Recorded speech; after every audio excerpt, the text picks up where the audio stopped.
simptomat e ADHD-s është impulsiviteti, pra pamundësia për ta frenuar veten.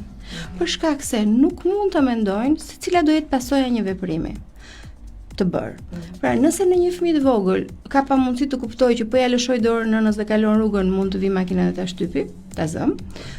Një adoleshent mund ta ketë të pamundur të kuptojë që nëse sot bën këtë veprim, që mund të jetë një veprim që i sill kënaqësi të menjëhershme, se kjo është një nga simptomat, pra që ka pamundësi të presi kënaqësinë apo gratifikimin.